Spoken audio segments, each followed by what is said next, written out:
یہی وہ دور ہے جس کے لیے رسول اللہ نے فرمایا کہ ایک وقت آئے گا کہ اسلام کا صرف نام رہ جائے گا، حقیقت نہیں رہے۔ جب ایسا ہوگا تو کیا ہوگا، یہ بھی سمجھنے کی چیز ہے۔ جب ایسا ہو جائے کہ لوگ صرف مسلمان نام کے ہیں، حقیقت نہ جانتے ہوں، تو پھر اللہ کے نبی نے ارشاد فرمایا ساری دنیا کے ہندو تم کو کھانے کے لیے ایسے لپکیں گے جیسے دسترخوان پر پڑی ہوئی بوٹی کے لیے آتے ہیں لوگ۔ الحمدللہ نحمده ونستعینه ونستغفره ونؤمن به ونتوکل علیہ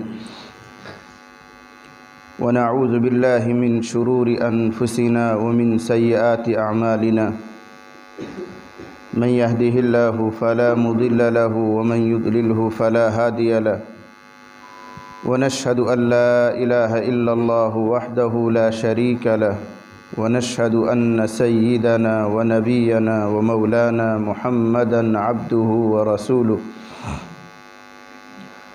صلى الله تعالى على خير خلقه محمد وآله وأصحابه وأزواجه وذرياته وبارك وسلم۔ اعوذ باللہ من الشیطان الرجیم، بسم اللہ الرحمن الرحیم۔ ان اللہ لا یغیر ما بقوم حتی یغیروا ما بانفسهم واذا اراد اللہ بقوم سوءا فلا مرد له الى آخر الآیہ۔ وقال النبی صلی اللہ علیہ وسلم یوشک ان یأتی علی الناس زمان لا يبقى من الإسلام إلا اسم ولا يبقى من القرآن إلا رسم مساجدهم عامرة وهي خراب من الهدى أو كما قال صلی اللہ علیہ وسلم۔ بزرگوں اور بھائیوں، عزیز دوستوں، نوجوانوں، یہ چھوٹی سی مجلس ہے لیکن انتہائی مبارک مجلس ہے۔ ایک چھوٹے سے اور معصوم بچے نے اللہ تعالیٰ کا پورا کلام اپنے سینے میں محفوظ کیا ہے۔ یہ اس خوشی میں ایک چھوٹی سی مجلس رکھی گئی ہے۔ اگر آدمی غور کرے، یہ بہت بڑی بات ہے کہ پورا کلام اللہ شریف کو کوئی بچہ اپنے سینے میں محفوظ کر لے، لیکن ہماری آنکھوں پر دنیا داری کی پٹی بندھی ہوئی ہے۔ اگر کسی کا بچہ ڈاکٹر بن جائے، ماسٹر بن جائے، پولیس میں لگ جائے، فوج میں لگ جائے تو ایک جشن منایا جاتا ہے، لوگوں میں اس کا چرچا ہوتا ہے، بھئی فلاں کا بیٹا ایسا ہے، فلاں کا بیٹا ایسا ہے۔ اللہ کی قسم وہ سب عارضی چیز ہے، یہی ختم ہو جانے والی چیز۔ قبر میں، میدان محشر میں ذرہ برابر ان چیزوں کا کوئی نفع نہیں ہو۔ فرشتے اس لیے رعایت نہیں کریں گے کہ یہ ماسٹر تھا، قبر میں اس لیے رعایت نہیں ہوگی کہ یہ سب جج صاحب بن گیا تھا، یہ ڈاکٹر بن گیا تھا، بالکل نہیں۔ لیکن اگر کوئی آدمی یا کوئی بچہ اپنے سینے میں قرآن محفوظ کر لے تو آنکھ بند ہونے کے بعد سے اس کی عزت، اس کا اکرام، اس کا اعزاز جو شروع ہوگا، جنت میں داخلے تک اس کی عزت ہوتی رہے گی۔ وہاں یہ کام آنے والی چیز، اگر غور کرے تو بہت ہی اونچی نعمت بندے نے حاصل کی ہے، بہت بڑی نعمت۔ اپنا بھی فائدہ کیا، اپنے ماں باپ کا فائدہ کیا ہے، خاندان والوں کا فائدہ کیا ہے، اور اگر اللہ کے یہاں مقبول ہو گیا تو نہ جانے کتنے مسلمانوں کا اس سے فائدہ ہوگا، دنیا میں بھی اور آخرت میں بھی۔ بہت مشہور روایت ہے، ہم سب کا اس پر ایمان ہے، اگر ہم اس پر یقین نہیں کریں گے تو ہمارا ایمان چلا جائے گا۔ نبی نے ارشاد فرمایا کہ کل قیامت میں حافظ قرآن کو اس کے خاندان میں سے 10 ایسے آدمی کے لیے سفارش کا حق دیا جائے گا جن 10 کے لیے جہنم واجب ہو چکی ہے۔ کر کے دکھائے کوئی جج صاحب سفارش، کوئی ڈاکٹر صاحب، کوئی ماسٹر صاحب کر کے دکھائے اللہ کے سامنے سفارش، شفاعت جس کو عربی میں کہیں گے، یہ صرف اللہ کا حق ہے، اللہ ہی اس کا مالک ہے۔ اللہ جس کو اجازت دے گا وہ کل قیامت میں سفارش کر سکے، اے اللہ یا پر رعایت کر دے، اے اللہ یا بخش دے، اے اللہ یا معاف کر دے۔ اللہ کن کو اجازت دے گا؟ نبیوں کو اجازت دے گا، پھر اللہ علماء کو اجازت دے گا، حافظوں کو اللہ اجازت دے گا، شہیدوں کو اجازت دے گا، کہ تم سفارش کرو، جس کو بخشوانا چاہو بخشواؤ۔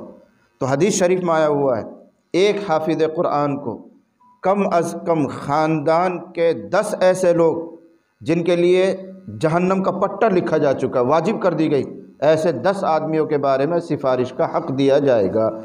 اگر ہمارا ایمان ہے، یقین ہے، تو مانو کہ یہ چھوٹا سا بچہ 10 خاندان کے 10 آدمیوں کو جنت میں لے جانے کا ذریعہ بنے گا۔ خود بھی جائے گا، ماں باپ کو بھی لے کے جائے گا، خاندان کے 10 لوگوں کو بھی لے کے جا رہا ہے۔ یہ تو ایک چھوٹی سی مثال ہے، نہ جانے سینکڑوں لوگوں کی سفارش کا حق بن جائے۔ اعزاز اکرام اس وقت ظاہر ہوگا۔ حدیث شریف میں آیا ہوا ہے البس والداہ تاجا یوم القیامہ ضوءہ احسن من ضوء الشمس۔ جو بچہ حافظ ہوا ہے، کل قیامت میں جب اللہ تعالیٰ کی طرف سے انعامات دیے جا رہے ہوں گے تو اس کے جو ماں باپ ہیں ان کو بھی اللہ تعالیٰ ایسا تاج پہنائے گا کہ اس کی روشنی سورج کی روشنی سے زیادہ چمکدار ہو۔ یہ میری بات نہیں ہے، نبی کی بات۔ اس پر یقین کیے بغیر ہمارا ایمان نہیں۔ جب ان باتوں پہ یقین کریں تو سوچو کتنی بڑی نعمت اس نے حاصل کی۔ اللہ اس بچے کو نظر بد سے بچائے۔ تم دیکھ رہے تھے کہ یہاں بیٹھ کے کتنے وہ بے فکری سے پڑھ رہا تھا، ورنہ اس کرسی پہ بیٹھ کے 2 بول نہیں بولے جاتا کسی سے، جو بولتے رہتے ہیں ان سے ہی پوچھو۔ تم جماعت میں جاتے رہو، چلہ لگاؤ اور تمن سنو کہی جائے نو سانجلو اعلان کرنو تو تاری بھوک آدھی ہو جاوے، یار اعلان کرنا پڑے سانجلو با امیر صاحب کچھ اور کروا لا، پر یار اعلان مت کروا، ہوئے کہ نہیں کام؟ وہ امیر صاحب کہ نہیں ماننا پڑے گا، امیر کی اطاعت ضروری ہے۔ اب رٹا لگاؤ تم وہاں پہ، یار کہا کہنی پڑے گی، تو جو 2-4 بار چلہ لگا چکا ہوگا وہ سکھائے گا، نو کہہ دیو بقیہ نماز کے بعد سب ساتھی ٹھہر جائیں، دین کی بات ہوگی بھائی۔ ایک لین یاد کرنی پڑے، پورے دن رٹا ہوا ہے، اور پھر جب اعلان کرنے کھڑے ہوگے جب الٹے سلٹے کر دیو، الٹے سلٹے کر دیو۔ ہمارے بھائی صاحب ہیں مولانا امجد صاحب، انہوں نے سال لگایا تو انہوں نے بہت سے لطیفے سنائے ہیں۔ ان میں سے ایک لطیفہ یہ سنایا کہ رمضان کا مہینہ چل رہا تھا، عید کا وقت قریب آ رہا تھا۔ اب ایک ساتھی کو دے دیا اعلان، تجھے اعلان کرنا ہے۔ اب وہ پورے دن اس نے اعلان یاد کیا، اور پھر مغرب بعد یا عشاء بعد جب کہہ رہا ہے باقی سب ساتھی ٹھہر جائیں، باقی نمازوں کے بعد عید کی نماز ہوئے گی۔ اب بتائیں رات کو عید کی نماز پڑھوا رہا ہو، وہ عید کی چھٹی دماغ پہ چڑھی پڑی، عید چلہ پورا ہوئے گا، گھر لو جائیں گے تو وہی مڑ رہو، باقی سب ٹھہر جائیں بھائی، باقی نماز کے بعد عید کی نماز ہوئے گی۔ تو یہاں بیٹھ کر کچھ بولنا، کچھ پڑھنا، یہ محنت کا نتیجہ ہوتا ہے۔ اس کے باپ نے یا اس کے استاد نے اس پر محنت کی ہے، فر پڑھتا چلا گیا، 4-5 سورتیں سنا دی، اور ایک دعا بھی انہوں نے ختم قرآن کی سنا دی۔ لگتا ہے کہ اس کے استاد نے، اور جہاں تک میری معلومات ہے خود اس کے باپ نے اس پر محنت کی ہے کہ نہیں؟ اس کے والد صاحب یہاں، اس کے والد صاحب نے ہی شاید اس کو حفظ کرا ہے۔ یہ بھی بڑی نعمت ہے، باپ ہونے کا حق ادا کرتا ہے۔ ہم اپنے بچوں کو موبائل دیں گے، کھیلنے کی چیز دیں گے، پیسے دیں گے، آزادی دیں گے، اصل حق یہی ہے کہ کوئی باپ اپنے بیٹے کو پڑھائے، اچھے لائن پر اس کو ڈالے۔ باپ سے زیادہ کوئی اچھا یعنی شفقت کے ساتھ، مہربانی کے ساتھ پڑھا نہیں سکتا ہے، اگر کسی کے اندر اللہ نے یہ وصف رکھا ہو۔ بہرحال اللہ تعالیٰ اس بچے کو ترقیات سے مالا مال فرمائے، دین اور دنیا دونوں جہاں میں اللہ تعالیٰ اس کو باعزت اور سرخرو فرمائے۔ 10-15 منٹ میں نے ایک قرآن کی آیت پڑھی تھی اور حدیث پڑھی ہے، اس کا ترجمہ اور موٹا سا خلاصہ آپ کو سنا دوں۔ اللہ نے ارشاد فرمایا ان اللہ لا یغیر ما بقوم حتی یغیروا ما بانفسہم۔ اس کا موٹا سا ترجمہ اور مطلب یوں ہے کہ اگر اللہ تعالیٰ کسی قوم کو عزت دیتا ہے، خوشحالی دیتا ہے، کسی قوم کو اللہ تعالیٰ سرداری دیتا ہے، اللہ اس سرداری کو، اس عزت کو، اس خوشحالی کو اس وقت تک نہیں چھینتا ہے جب تک وہ قوم خود ہی نہ بگڑ جائے، وہ قوم اپنے حالات خود ہی خراب نہ کر لے، تو پھر اللہ تعالیٰ اپنی نعمتوں کو واپس لے لیتا ہے۔ یہ کیوں کہہ رہا ہوں میں آپ کو اور کیوں سنا رہا ہوں؟ یہی مسلم برادری، مسلمان قوم، ایک وقت تھا، ایک دور تھا کہ مسلمانوں کا نام سن کر اغیار میں، غیروں میں، کافروں میں کپ کپی چھوٹ جاتی تھی، لرزہ پیدا ہو جاتا تھا۔ مسلمانوں کا نام سن کر بڑے بڑے بادشاہوں کے دربار میں زلزلہ آ جاتا تھا۔ آج مسلمانوں کے نام سے چینٹی بھی نہیں رینگتی، کچھ نہیں ہوتا، بالکل بے حیثیت قوم ہو کر رہ گئی ہے۔ کیوں؟ کہ جن خوبیوں کی وجہ سے، جن صفات کی وجہ سے اللہ نے اس قوم کو عزت کا تاج پہنایا تھا، جن خوبیوں کی وجہ سے اللہ تعالیٰ نے مسلمانوں کو رعب اور دبدبہ دیا تھا، وہ خوبیاں انہوں نے کھو دی ہیں، تو اللہ تعالیٰ نے اپنی دی ہوئی نعمت واپس لے لی۔ یہ قرآن کہہ رہا ہے ان اللہ لا یغیر ما بقوم، اللہ تعالیٰ نہیں بدلتا ہے اس چیز کو جو کسی قوم پر ہو۔ کوئی چیز کیا، خوشحالی ہے، عزت ہے، دبدبہ ہے، رعب ہے، کسی قوم کو اللہ نے یہ چیز دی ہے، نہیں بدلتا ہے حتیٰ یغیروا ما بانفسہم، یہاں تک کہ وہ لوگ ہی خود اپنے اندر کی باتوں کو بدل لیں۔ ہمارے ایمان کی وجہ سے، ہماری سچائی کی وجہ سے، دیانتداری کی وجہ سے، نبی سے عشق اور محبت کی وجہ سے اللہ نے ہمیں عزت کا تاج پہنایا تھا، رعب اور دبدبہ عطا کیا تھا۔ اب مسلمانوں کے دلوں میں سے سچائی نکل گئی، اس کی جگہ جھوٹ آ گئے، مسلمانوں میں سے ایمان نکل گیا، بے ایمانی آ گئی ہے، دغا آ گیا، فریب آ گیا، ٹٹلو کاٹنا آ گیا، اولیکس آ گیا۔ تو جب خوبیاں رخصت ہوئی، برائیاں آئی ہیں، تو اللہ تعالیٰ نے بھی اپنی طرف سے دی ہوئی نعمت واپس لے لی۔ اس کو بدل کر یوں کہہ لو، آج کا مسلمان صرف تصویر میں مسلمان ہے، فوٹو میں مسلمان ہے، حقیقت کے اعتبار سے مسلمان نہیں ہے۔ بہت صاف لفظوں میں کہہ رہا ہوں، دھوکے میں مت رہنا۔ ایک دیوار پر آپ رنگ سے فوٹو بناؤ، یہ شیر چھپا ہوا ہے، کسی دوسری دیوار پر آپ بناؤ، آگ جل رہی ہے، فوٹو بنانے والے، گرافی بنانے والے بنائیں گے تو دیکھیں گے بھائی واہ، ایسا لگ رہا ہے جیسے آگ جل رہی ہے، وہاں دیکھو شیر دہاڑ رہا ہے، لیکن وہ صرف فوٹو ہے، کیا اس کے اندر جان موجود ہے؟ کوئی بچہ بھی اس کو انگلی لگائے گا تو کیا کاٹ لے گا؟ وہ کچھ نہیں ہوگا۔ اس آگ پر جو دیوار پر جل رہی ہوگی، دکھ رہا ہوگا، دھواں بھی اٹھ رہا ہے، اس پر کوئی دیکھ پکائی جا سکتی ہے؟ کچھ نہیں ہوگا۔ آج کا مسلمان بھی صرف دیکھنے میں مسلمان ہے، خاندانی اعتبار سے مسلمان ہے، بھئی یہ فلاں کا بیٹا ہے، فلاں کا لڑکا ہے، فلاں کا پوتا ہے، فلاں کا نواسا ہے، مسلمان کا ہے۔ صرف تصویر مسلمانوں کی سی ہے، حقیقت مسلمانوں کی نہیں رہی ہے۔ اور صرف تصویر سے نہ کھانا پکتا ہے، نہ تصویر سے کوئی ڈرتا ہے۔ آج کا مسلمان صرف فوٹو، تصویر مسلمانوں کی، اور اس کی پیشین گوئی نبی کریم صلی اللہ علیہ وسلم نے بہت پہلے فرما دی، 1500 سال پہلے۔ میں نے حدیث پڑھی تھی، اس میں ایک ٹکڑا یہی ہے، یوشک ان یأتی علی الناس زمان لا یبقى من الاسلام الا اسمہ۔ بس یہی ایک ٹکڑا میں آپ کو سنا رہا ہوں، باقی 2 حصے اور ہیں۔ کیا فرمایا؟ قریب ہے کہ لوگوں پر ایسا دور آئے گا کہ اسلام کا صرف نام رہ جائے گا، اس کی روح، اس کی جان، اس کی حقیقت رخصت ہو جائے گی۔ یعنی جس طرح سکھ ایک قوم ہے، عیسائی ایک قوم ہے، یہود ایک قوم ہے، جین ایک قوم ہے، ایسے ہی مسلمان بھی ایک قوم بن کر رہ جائے گا۔ مذہب کیا سکھاتا ہے، مذہب کا تقاضا کیا ہے، ہمارا قرآن، ہمارا دین ہمیں کن چیزوں سے منع کرتا ہے، کن چیزوں کو کرنے کے لیے کہتا ہے، ان چیزوں کی ان مسلمانوں کو کوئی پرواہ نہیں ہوگی، بس نام پر فخر کریں گے ہم مسلمان ہیں، لیکن قرآن اور حدیث کے تقاضوں کو پورا نہیں کریں گے۔ یہ نبی نے ارشاد فرمایا، اور وہی صورتحال آج ہو رہی ہے۔ ہمارے مسلمان بچوں کو دیکھ لیجیے آپ، ان کے چہروں سے کوئی نہیں پہچان سکتا کہ مسلمان۔ میں اپنا ذاتی تجربہ بتا رہا ہوں، میں پوری میوات میں گھومتا ہوں، نوجوانوں کی ٹولی آئے گی، 10-12 لڑکے آ رہے ہیں، میری ہمت نہیں ہوتی کہ میں گاڑی کا شیشہ کھول کے یوں کہہ دوں السلام علیکم۔ کیوں؟ اللہ کی قسم ان میں اور بھنگیوں میں کوئی فرق ہی نظر نہیں آتا۔ تو میں کیسے پہچانوں کہ یہ مسلمان ہے؟ داڑھی صاف، بال بڑے بڑے یعنی شریعت کے خلاف، اینٹ پینٹ پہن رکھی ہے، اور اس پر ہی نہیں، کان میں بالی پہن رکھی ہے، گلے میں ڈوری ڈال رکھی ہے، ہاتھ میں دھاگا باندھ رکھا ہے، اب تو ایک اور لعنت شروع ہوگی، پیر میں بھی کالا دھاگا باندھتے ہیں۔ تو یہ کہاں سے لگ رہا ہے کہ یہ مسلمان ہے؟ دیکھ کے کیسے کہہ دوں میں السلام علیکم؟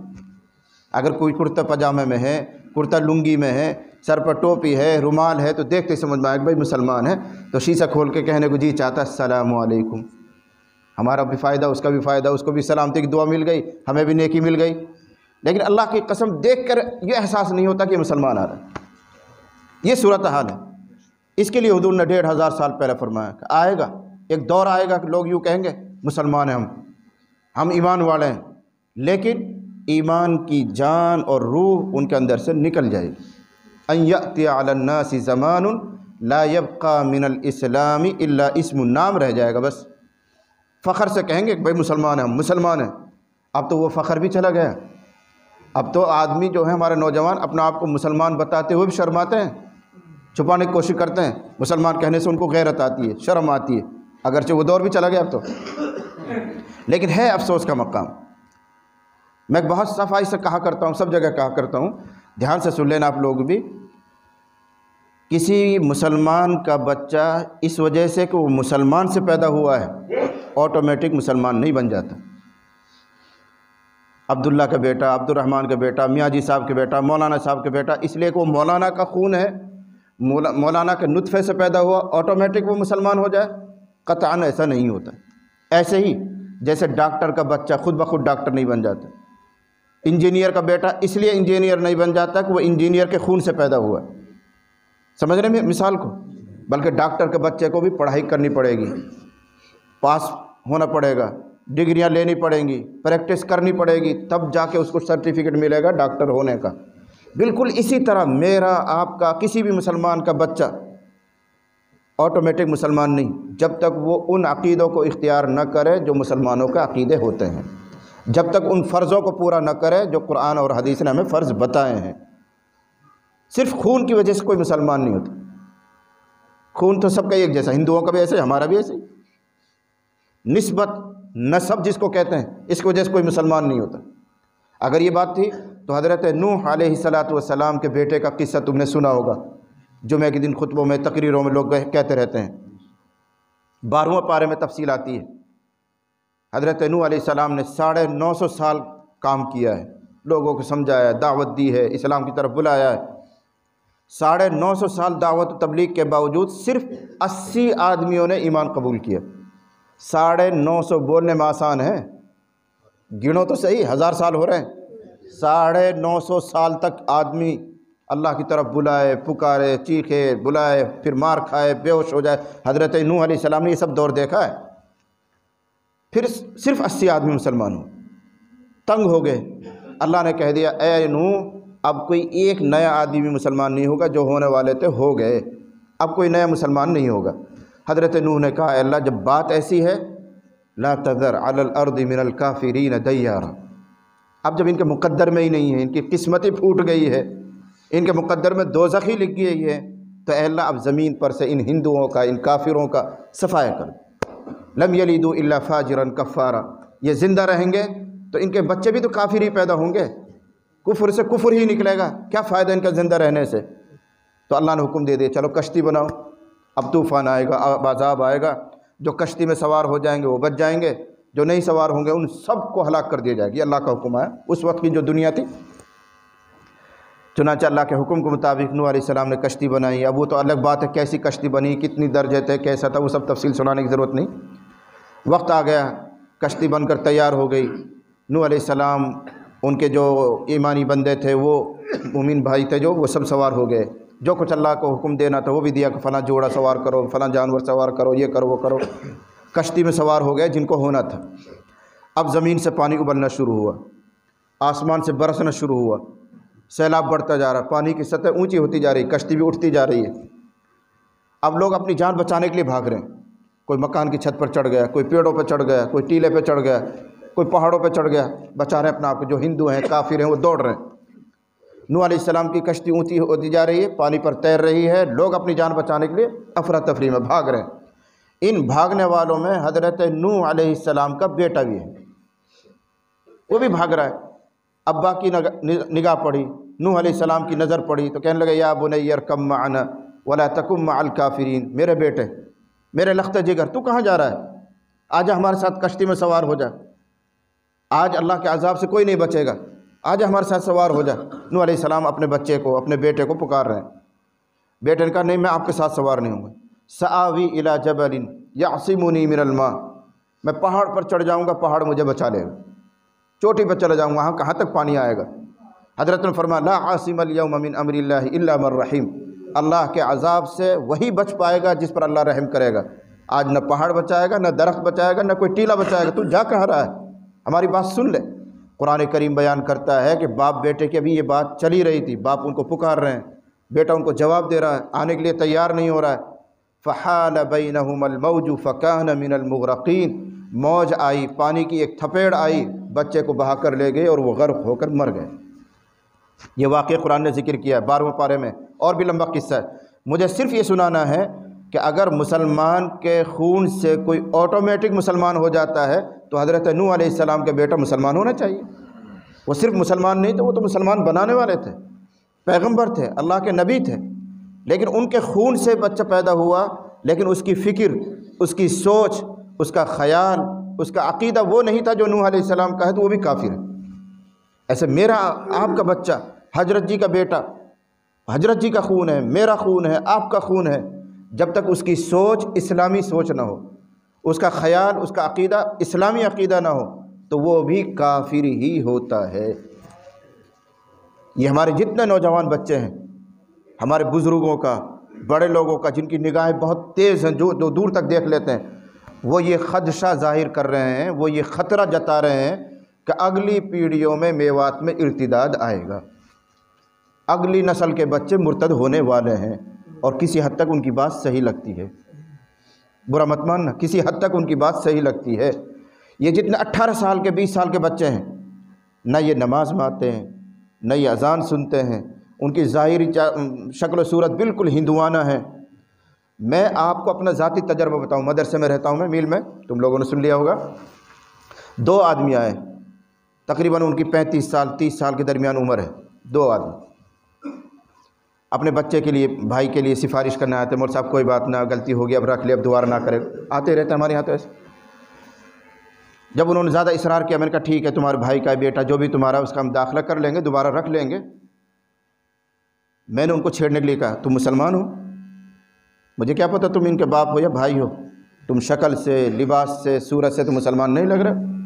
جیسے میں بتا رہا تھا ایسے ہی تھے، وہ باڑی والی پہن رکھی، دھاگا پہن رکھا، اینٹ پینٹ پہن رکھا۔ میں نے کہا تم مسلمان ہو؟ تو بڑا ہاں مول صاحب مسلمان نہ تو اور کہاں ہے؟ میں نے کہا بھائی مجھے تو نہیں لگتے تمہارے کرتے پاجامے سے اور چہرے سے نہیں لگتا، اب تو ایک ہی چیز ہے کہ تم کلمہ پڑھ کر سناؤ تو میں سمجھوں کہ تم مسلمان ہو۔ تو اللہ کی قسم دونوں کو پہلا کلمہ یاد نہیں، 35 سال کی عمر ہو رہی، بھائی کو حپت جی بنانے کے لیے میل مدرسے میں لائے، دونوں کو پہلا کلمہ یاد نہیں۔ پھر میں نے پوچھا اچھا چلو چھوڑ کر میں یاد نہیں، تم بتاؤ تمہارا نبی کا نام کیا ہے؟ 35 سال کی عمر ہے، صاحبات شادی شدہ ہیں، اولاد ہوگی ان کی، 35 سال کی عمر، تو ان کو اپنے نبی کا نام بھی معلوم نہیں تھا۔ یہ مسلمان ہیں۔ اب ان کی گود میں جو بچے پڑھیں گے، بڑے ہوں گے، وہ کہاں جائیں گے؟ جب باپ کو یہ پتہ نہیں کہ ہمارا نبی کون، باپ کو یہ پتہ نہیں کہ پہلا کلمہ کیا ہے۔ پھر میں نے ان سے پوچھا اچھا یہ بتاؤ، میں اپنی جانکاری کے لیے تم سے پوچھتا ہوں، میں نے ان سے کہا میں اپنی جانکاری کے لیے تم سے پوچھتا ہوں کہ 24 گھنٹے میں کبھی ایک مرتبہ بھی یہ خیال آتا ہے تمہیں یار ہم مر جائیں گے، قبر میں جائیں گے، حساب کتاب ہوگا، اللہ کے سامنے پیش ہوں گے، کیا بنے گا، کبھی خیال آتا ہے 24 گھنٹے میں؟ وہ کہا مول صاحب کبھی دھیان تک میں بھی نہیں۔ یہ مسلمان ہے، کبھی خیال تک نہیں آتا۔ تب میں نے ان سے کہا اللہ کی قسم، میں نے کہا ان سے اللہ کی قسم کوئی گھنٹہ ایسا گزرتا ہوگا جس میں ہمیں موت کا خیال نہیں آتا، جبکہ ہم مدرسے میں رہ رہے ہیں، قرآن پڑھا رہے ہیں، حدیث پڑھا رہے ہیں، 5 نماز پڑھ رہے ہیں، پھر بھی ہر وقت اپنی موت کا ڈر لگا ہی رہتا، پتہ نہیں کیا انجام بنے گا، کیا ہوگا، اللہ کے یہاں یہ چیزیں قبول ہو رہی کہ نہیں ہو رہی، کہیں مردود تو نہیں ہو جائیں گے، یہاں تو عزت مل رہی دنیا میں، مول صاحب آخرت میں پتہ نہیں کیا ہو جائے گا۔ کوئی گھنٹہ ایسا جاتا ہوگا جس میں مجھے یہ خیال نہیں آ جاتا۔ میں نے ان کو کہا اور تم اتنے غافل ہونے کے باوجود 24 گھنٹے میں کبھی مرنے کا تمہارا خیال بھی نہیں آتا؟ تو یہ ایک صورتحال ہے ہمارے آج کے نوجوانوں کا۔ جب یہ صورتحال ہے تو ان کی گودوں میں جو بچے آئیں گے، پھر 18-20 سال کے بعد ان کی گودوں میں جو بچے آئیں گے، لگتا یہ ہے کہ اللہ نہ کرے اللہ نہ کرے، وہ تو اسلام کو جانیں گے نہیں کہ اسلام کیا ہوتا ہے۔ یہی وہ دور ہے جس کے لیے رسول اللہ نے فرمایا کہ ایک وقت آئے گا کہ اسلام کا صرف نام رہ جائے گا، حقیقت نہیں رہے۔ جب ایسا ہوگا تو کیا ہوگا، یہ بھی سمجھنے کی چیز ہے۔ جب ایسا ہو جائے کہ لوگ صرف مسلمان نام کے ہیں، حقیقت نہ جانتے ہوں، تو پھر اللہ کے نبی نے ارشاد فرمایا ساری دنیا کے ہندو تم کو کھانے کے لیے ایسے لپکیں گے جیسے دسترخوان پر پڑی ہوئی بوٹی کے لیے آتے ہیں لوگ۔ یہ حدیث میں ہے، یہ حدیث میں آئی ہوئی بات ہے۔ اب یہی تو ہو رہا ہے، بی جے پی ہمارے خلاف، کانگریس ہمارے خلاف، فلاں ہمارے خلاف، وہ ہمارے خلاف۔ دنیا کے کسی ملک بارے میں سن لو، مسلمان مارا جا رہا، مسلمان کاٹا جا رہا، پیٹا جا رہا۔ یہ تو کم ہے، اس سے زیادہ ہوگا اگر ہم اللہ کی رسی کو مضبوطی سے نہیں پکڑیں گے۔ یہ اس سے زیادہ حالات خراب ہونے والے ہیں اگر ہم اللہ کو مضبوطی سے نہیں پکڑیں گے، اسلام کو پوری طرح اختیار نہیں کریں گے۔ نبی علیہ الصلوۃ والسلام نے جب یہ بات سنائی کہ ایسا ہوگا تو لوگوں نے پوچھا، اللہ کے نبی ایسا کب ہوگا کہ ساری دنیا ہمارے خلاف ہو جائے، سب مسلمانوں کو کچلنے کی کوشش کریں، مسلمانوں کے خلاف سب جڑ جائیں گے آپس میں، چاہے ان کا آپس میں کتنی لڑائیاں رہتی ہوں، کتنے اختلاف رہتے ہوں، کیسی پارٹی بندیاں ہوں، لیکن مسلمانوں کو جہاں مارنے کا نمبر آئے گا سب اکٹھے ہو جائیں گے، ایسا کب ہوگا؟ فرمایا ایسا جب ہوگا جب مسلمانوں میں دو بات پیدا ہو جائیں گی، مسلمانوں میں دو بات پیدا ہو جائیں گی، اور وہ دونوں آج پائی جا رہی ہیں۔ کیا؟ نمبر ایک، کراہیت الموت، موت سے ڈریں گے، موت سے ڈرنے والے ہو جائیں گے۔ ہر مسلمان موت سے ڈرتا ہے، کوئی نہیں چاہتا کہ اللہ کے نام پر، اسلام کے نام پر، قرآن کے نام پر میں شہید ہو جاؤں، کسی کا یہ شوق نہیں، کسی کا یہ جذبہ نہیں۔ کراہیت الموت وحب الدنیا، نمبر دو، محبت پیدا ہو جائے گی دنیا کی، میرا مکان اچھا ہو جائے، میری گاڑی شاندار ہو جائے، میری عزت بن جائے، میں الیکشن جیت جاؤں، میں ہی نظر آؤں دنیا میں، یہ ایک ایسی چاہت پیدا ہو جائے گی لوگوں میں۔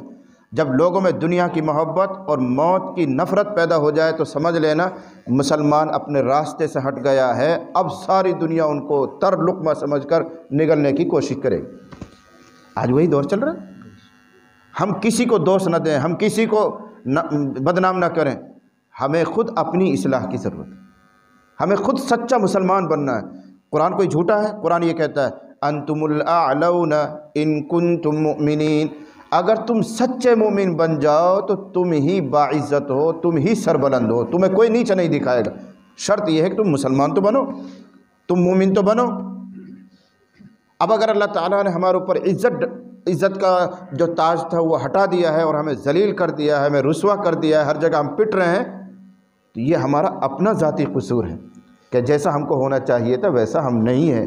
یہی وہ آیت جو میں نے پڑھی، ان اللہ لا یغیر ما بقوم حتی یغیروا ما بانفسہم واذا اراد اللہ بقوم سوءا فلا مرد لہ، اور جب اللہ کسی قوم کے ساتھ برائی کا ارادہ کر لے تو ساری دنیا ملا کر بھی، ساری دنیا مل کر حمایت کرے تو بھی وہ برائی دور نہیں ہو سکتی، وہ ذلت دور نہیں ہو سکتی، وہ رسوائی دور نہیں ہو سکتی۔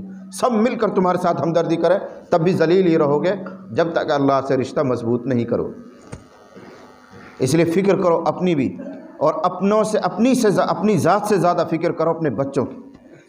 ہر ماں باپ ایسا ہو کہ اپنے بچے کو حافظ قرآن بنائے، اپنے بچے کو وہ دین پر قائم کرے، اپنے بچے کو مدرسہ بھیجنے والا ہو، کوشش کرے کسی بھی طرح سے وہ پڑھ جائے۔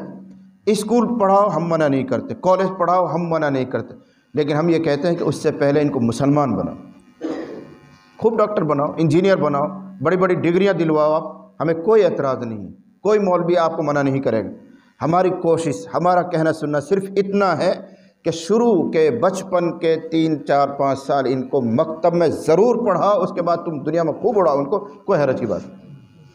دل کی جو سادہ تختی ہے اس پر پہلے اسلام چھپنا چاہیے، اس پر کلمہ لا الہ الا اللہ محمد رسول اللہ آنا چاہیے۔ شروع میں ان کو پتہ چلنا چاہیے کتنی چیزیں فرض ہیں، کتنی چیزیں حرام ہیں، کیا کیا کرنا ضروری ہے، کیا عقیدے ہیں۔ اس کے بعد ڈاکٹر بناؤ، انجینئر بناؤ، کچھ اور بناؤ، ہمیں کیا اعتراض ہے؟ اچھی بات ہے، مسلمان ڈاکٹر ہونے چاہیے، مسلمان انجینئر ہونے چاہیے، مسلمان ماسٹر ہونے چاہیے، کوئی اعتراض نہیں۔ لیکن اگر اس پڑھائی کے بعد یہ ذہناً ہو جائیں ہندو، ذہناً ہو جائیں کافر، انکار کرنے والے بن جائیں، یہ اللہ کا انکار کرنے والے بن جائیں، مرنے کے بعد دوبارہ زندہ ہونے کا انکار کرنے والے بن جائیں، جنت و دوزخ کا، قبر کے عذاب کا، تو اللہ کی قسم یہ تو کافر ہو گئے، کافر ہو گئے یہ تو۔ اور یہی ہوتا ہے اگر کوئی بچہ مکتب میں نہیں آتا ہے اور سیدھا اسکول چلا جاتا ہے، پھر کالج چلا جاتا ہے، تو اس کی ذہن پر، اس کی دل کی تختی پر کفر چھاپا جاتا ہے۔ وہاں کیا پڑھایا جاتا ہے؟ کفر ہی پڑھایا جاتا ہے، عیسائیت پڑھائی جاتی ہے، تو بچے کے دل پر کفر لکھا جاتا ہے۔ اور اگر شروع میں وہ 4 5 سال مکتب آئے گا، روزانہ کلمہ نماز سیکھے گا، قرآن سیکھے گا، بڑا ہو کر چاہے وہ کچھ بھی بن جائے لیکن دل پر لکھا ہی رہے گا اللہ کا نام، اس کو یہ لکھا دل میں بیٹھا ہی رہے گا کہ میں مسلمان ہوں۔ وہ جلدی سے اپنے عقیدے کے خلاف کسی عقیدے کو قبول نہیں کرے گا۔ اس لیے ماں باپ کے ذمہ فرض ہے اپنے بچوں کو دینی تعلیم دینا اور ان پر اتنی محنت کرنا کہ وہ آخر تک دین پر قائم رہیں، یہ آپ کے ذمہ فرض ہے، کسی اور کے ذمہ نہیں ہے، آپ کے ذمہ۔ قرآن کریم یہ کہتا ہے قُوا أَنفُسَكُمْ وَأَهْلِيكُمْ نَارًا، قو انفسکم و اہلیکم نارا، اے لوگو خود اپنے آپ کو بھی جہنم سے بچاؤ اور اپنے گھر والوں کو بھی جہنم سے بچاؤ۔ یعنی دو فرض ہیں، اپنا آپ کو جہنم سے بچانا ہے۔ کیسے بچاتے ہیں اپنے آپ کو؟ جتنے فرائض ہیں ان کے پابند ہو جاؤ، جتنے گناہ ہیں ان سے بچو، یہ اپنا آپ کو جہنم سے بچانا ہوا۔ اسی طرح دوسرا فرض ہے اپنے گھر والوں کو جہنم سے بچانا۔ گھر والوں میں کون ہے؟ بیوی ہے، بیٹا ہے، بیٹی ہے، بھائی ہے، بہن ہے، ماں باپ ہیں، یہ سب گھر والے ہیں۔ ان سب کو بھی جہنم سے بچانا تمہارے ذمہ فرض ہے۔ اگر کوئی آدمی اپنی ذات کے اعتبار سے دیندار ہے، تہجد گزار ہے، اوابین پڑھتا ہے، چلہ لگاتا ہے، 4 مہینے لگاتا ہے، مسجد میں ہر وقت بیٹھا رہتا ہے، تو ایک فرض پورا ہوا، بھی دوسرا فرض باقی۔ اس کو اپنے پوتوں کو بھی فکر کرنا ہے، اس کو اپنے بیٹوں کا بھی فکر کرنا ہے۔ اللہ کی قسم اگر کوئی آدمی اوابین نہیں پڑھتا اس لیے کہ اس وقت میں وہ اپنے بچوں کی نگرانی کرتا ہے، مغرب کے بعد فوراً 2 رکعت سنت پڑھ کے باہر نکلتا ہے، کہاں ہے لڑکا، کہاں ہے پوتی، کہاں ہے پوتا، کہاں ہے بیٹا، اس وجہ سے وہ نگرانی کرنے گھر پہنچ جاتا ہے، سب کو رات ہوتے اپنے گھر بلاتا ہے، تو تہجد پڑھنے سے زیادہ ثواب۔ کیوں؟ تہجد فرض نہیں ہے، اوابین فرض نہیں ہے، پڑھو تو بہت اچھی بات، نہ پڑھو تو اللہ کے یہاں گنہگار نہیں ہو، لیکن اگر بچوں کی نگرانی نہیں کی، وہ فرض تھا آپ کے ذمہ، تو آپ گنہگار ہیں۔ فرض ادا کرنا مقدم ہے، پہلے ہے، نوافل ادا کرنا کئی نمبر کے بعد ہے۔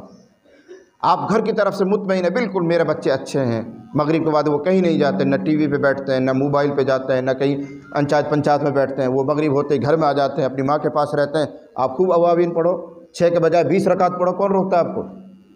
لیکن اگر گھر کی طرف سے اطمینان نہیں ہے تو آپ کے لیے اوابین پڑھنا جائز نہیں ہے جب تک اپنے بچوں کی نگرانی نہ کریں۔ قو انفسکم و اہلیکم نارا، دین کس چیز کا نام ہے؟ اللہ کے فرائض کو پورا کرنے کا نام دین ہے۔ اللہ نے جو چیز فرض قرار دی، تو اللہ نے یہ فرض قرار دیا کہ خود اپنا آپ کو دوزخ سے بچانا ہے اور اپنے گھر والوں کو بھی بچانا ہے۔ اور گھر والوں کو بچانا یہ ہے کہ ان کو بھی دین کا پابند بناؤ۔ جب دنیا سے رخصت ہو تو اس اطمینان کے ساتھ رخصت ہو کہ میرے بچے انشاءاللہ کلمہ نماز والے رہیں گے، اللہ کو پہچاننے والے ہوں گے۔ اس اطمینان کے ساتھ رخصت ہونا یہ تمہاری ذمہ داری۔ اللہ نے خود اس کا نمونہ بیان کیا، ام کنتم شہداء اذ حضر یعقوب الموت اذ قال لبنیہ ما تعبدون من بعدی، یہ پہلے پارے میں آیا ہوں۔ تو بات کو لمبی نہ کرتے ہوئے صرف اتنا سا مضمون کہ آج کے بچے نے جو قرآن پورا کیا ہے اس سے ہم سب کو سبق لینا ہے کہ ہم سب بھی ماں باپ ہی ہیں، ہم کو بھی اللہ تعالیٰ نے اولاد دی ہے، یہی کوئی آسمان سے گرا ہوا ٹپکا ہوا نہیں ہے، ہم سب کے بچوں میں ایسی صلاحیت موجود ہے۔ اگر ہم ان کو اچھا ماحول دیں گے، ان پر محنت کریں گے، تو ہمارے بچے بھی، ہمارے پوتے بھی، ہمارے نواسے بھی سب حافظ قرآن، عالم دین ہو سکتے ہیں۔ حافظ قرآن اور عالم دین بہرحال چاہے کتنا گنہگار ہو، بہرحال مسلمان رہے گا۔ یہ تو اطمینان کی بات ہے۔ دیر سویر لائن پر آئے گا، اس لیے کہ اس کے سینے میں قرآن لکھا ہوا ہے، تو دیر سویر قرآن اس کو کھینچ کر لے آئے گا۔ اور اگر وہ حافظ نہیں ہے، بس عام آدمی کی طرح ہے، تو خطرہ رہتا ہے کب پٹری سے پھسل جائے، کب گر جائے۔ حافظ قرآن چاہے بے نمازی ہو جائے، چاہے کتنی گندی لائن میں چلی جائے، لیکن امید یہ ہے کہ اللہ تعالیٰ اس کو قرآن کی برکت سے واپس راستے پر لے آئے گا۔ وہ قرآن اس کو کھینچے گا، اس کو اندر احساس دلائے گا وہ قرآن، میں تیرے اندر ہوں اور تو شراب خانے میں، میں تیرے اندر ہوں اور تو اس طرح ناجائز محفلوں میں۔ قرآن اندر سے اس کو مارے گا، پن مارے گا، بار بار احساس دلائے گا۔ یہ برکت ہے قرآن کریم، اس کو کھینچ کر لائے گا وہ۔ اور جس کے اندر سینے میں قرآن ہی نہیں ہے وہ کبھی بھی ضائع ہو سکتا ہے۔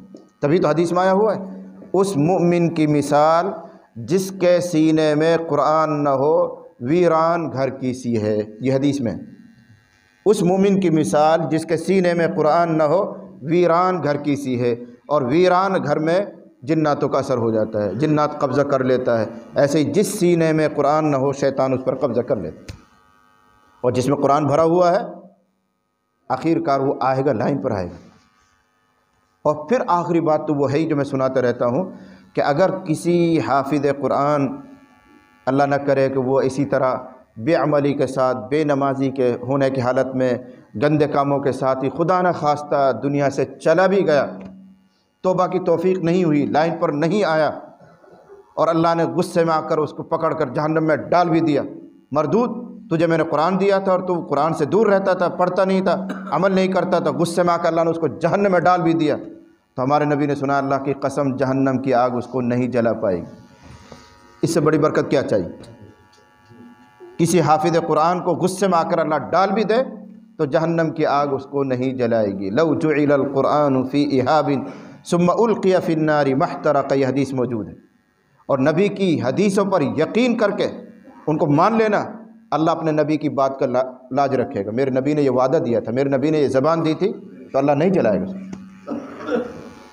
جیسے آج کا کوئی آدمی، کوئی بہت بڑا نیتا ہو، کوئی بہت بڑا منتری ہو، اس کے ساتھ کچھ لوگ رہتے ہیں لگے، کسی پر منتری کو بھروسہ ہے، اس آدمی نے کسی کو کوئی زبان دے دی، چاہے وہ منتری کی مزاج کے خلاف ہے، تب بھی منتری کیا کہے گا؟ چل یار تو نے زبان دے دی تو کرنا تو پڑے گا۔ بالکل وہی مثال ہے، وہی مثال ہے۔ اللہ احکم الحاکمین ہے، محمد الرسول اللہ اس کے وہ ہیں جن پر انہوں نے بھروسہ کیا ہے۔ اب محمد الرسول اللہ نے یہ زبان دی ہے کہ جو حافظ قرآن ہوگا جہنم میں بھی جائے گا تو جہنم اس کو نہیں جلائے گی۔ یہ محمد الرسول اللہ کی دی ہوئی زبان ہے۔ اللہ یوں ہی فرمائیں گے میرے نبی نے جب ایک زبان دے دی ہے تو اب میں اس کی لاج رکھوں گا کہ حافظ قرآن بے عمل ہونے کی وجہ سے اگر گیا بھی تو دوزخ کی آگ اس کو نہیں جلائے گی۔ اس سے بڑا اعزاز کیا چاہیے؟ اس سے بڑا اکرام کیا چاہیے؟ اس لیے ہم سب کو یہ شوق ہونا چاہیے، تمنا ہونی چاہیے، کوشش ہونی چاہیے کہ ہمارے سب کے بچے حافظ قرآن بنیں، عالم دین بنیں، اس کے بعد چاہے ڈاکٹر بناؤ، انجینئر بناؤ، کچھ اور بناؤ، ہمیں کوئی اعتراض نہیں ہے، لیکن اللہ کی قسم کم از کم ان کو مسلمان تو بناؤ، ان کے ایمان کی فکر کرو، کہیں ایسا نہ ہو کہ اگلی نسل ہماری اسلام سے، ایمان سے دور چلی جائیں۔ اس زیادہ تھوڑا کہنے کو اللہ تعالی ہمارے سب کے لیے نافع بنائے، ہماری اور آپ کی اصلاح کا اس کو اللہ تعالی ذریعہ فرمائے۔ وآخر دعوانا ان الحمد للہ رب العالمین۔